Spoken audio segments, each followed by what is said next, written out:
কাকা ক্ষেত থেকে মুসুরি ভাঙছেন? হ্যাঁ বাবা, মুসুরি ভাঙছি। কেমন হয়েছে আপনার ক্ষেতের উৎপাদন? এই আল্লাহ পাক যা দিয়েছে আলহামদুলিল্লাহ। ক্ষেতের এরিয়া কতটুকু আপনার? ওই 11 কাঠা। এবছর খরচ খরচা কেমন হয়েছে? খরচ খরচা এই 250, এই 2500 3000 মতো। 3000 হয়নি, যদু 2500 মতো হয়েছে। খরচ খরচা বাদ দিয়ে বিক্রি কেমন হতে পারে? তা আল্লাহ দিদি 6-7 হাজার টাকা হবে ইনশাআল্লাহ। কোন জাতের আপনার মুসুরি? বাড়ি 11। প্রতি বছর কি মুসুরি চাষ করেন নাকি? হ্যাঁ, প্রতি বছর মুসুরি চাষ করি। ধান চাষ করেন না? হ্যাঁ, ধান চাষ করি। তো এখন বাবা এই সময় তো ধানই করতাম। হ্যাঁ, তো এখন ধান করে লস হয়ে যাচ্ছে।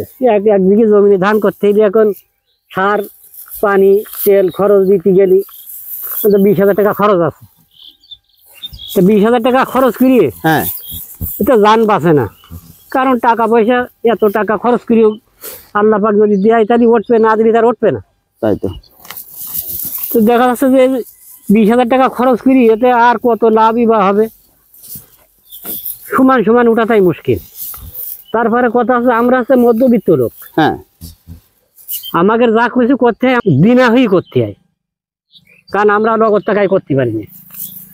এবার দেখা যাচ্ছে ধান করিয়ে বেচা কিনা করি সব তাগিয়ে দিয়ে দিতে হয়। আপনাদের জিরো? আমাদের জিরো হয়ে যায়, এটাই বাস্তব। যে কারণে ধান চাষ করছেন না? হ্যাঁ। তা ধান চাষ বাদ দিয়ে এখন এই সমস্ত মুসুরি বা অন্যান্য ফসল চাষ করছেন, তা এগুলোতে কেমন উৎপাদন বা কেমন লাভবান আপনারা হতে পারছেন? হ্যাঁ, তাই এগুলো আল্লাহর মধ্যে লাভবান আছে, কারণ এতে খরচ কম আছে বা দাম ভালো পাওয়া যায়। দেখা যাচ্ছে এই জমিটা যদি 2 মণ 2.5 মণ মুসুরি আল্লাহ দিয়ে যায়, হ্যাঁ, তার দাম এটা আছে 10,000 টাকা হবে। তো 10,000 টাকা হলে আমার এখানে খরচের এসে যাবে 3,000 টাকা। 7,000 টাকার লাভ। আমার 7,000 টাকা থাক। এতে করে আমাদের দেখা যাচ্ছে এরকম আমাদের এই ফসলেই লাভ আছে। আর পানির টাকাও দিতে আসছে না, সারের টাকাও দিতে আসছে না। যা কিছু দেখা যাচ্ছে অল্প স্বল্পর মধ্যে দিয়ে ব্যস্তর পয়সা আল্লাহ পাক মিলাই যাচ্ছে। এবারে মসুরি ভেঙে বাড়িতে ঝেড়ে তারপরে পরিষ্কার পরিচ্ছন্নতা করে সেগুলো বিক্রি করবেন, তারপর এই ক্ষেতে আবার কি ফসল চাষ করবেন? এতে পাট করা যাবে। এখন তো পাটের সময় এসে গেছে। পাট চাষ করবেন? হ্যাঁ, আর এই পাশে সাইড হিসাব মানুষ তিল করছে। তিল বা পাট, তিলি এখন পাটের চেয়ে এখন তিলি লাভ হয়ে গেছে। পাটের সাথে তিলি লাভ কি জন্য? কারণ তিলি খরচ কম আছে, পাটে খরচ বেশি। অগাধ পরিশ্রম, পাটে অগাধ পরিশ্রম করতে হয়। তাহলে তো আপনি তিল চাষ করবেন নাকি? এটা তিল করাই ভালো। তিলি অত পরিশ্রম করা লাগে না, পরিশ্রম আছে কিন্তু খরচ কম। খরচ কম। দেখা যাচ্ছে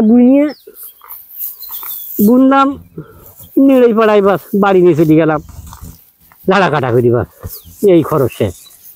কিন্তু পাটের খরচ মেলা। কিন্তু তারপরেও আমরা চাষি মানুষ তো সব ধরনের চাষাবাদ করে করতে হয়, না করলে আমাদের একটু খড়ি কুটোর দরকার আছে, বাড়ি জ্বালানি। হ্যাঁ, বাড়ি জ্বালানির দরকার আছে, কারণ জ্বালানি কনে পাবো আমরা। সে কারণে আমাদের করতে হয়। খেত খোলা যখন আল্লাহ পাকে একটু দেবে,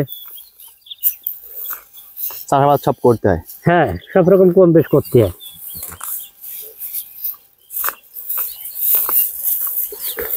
কতক্ষণ কাজ করবেন আজকে? তা যদিও রোজা আছি, যতক্ষণ পারা যায় ততক্ষণ করবা না ইনশাআল্লাহ। যাক, দোয়া করি আপনি ভালো ফসল উৎপাদন করে এখানে সফল হন।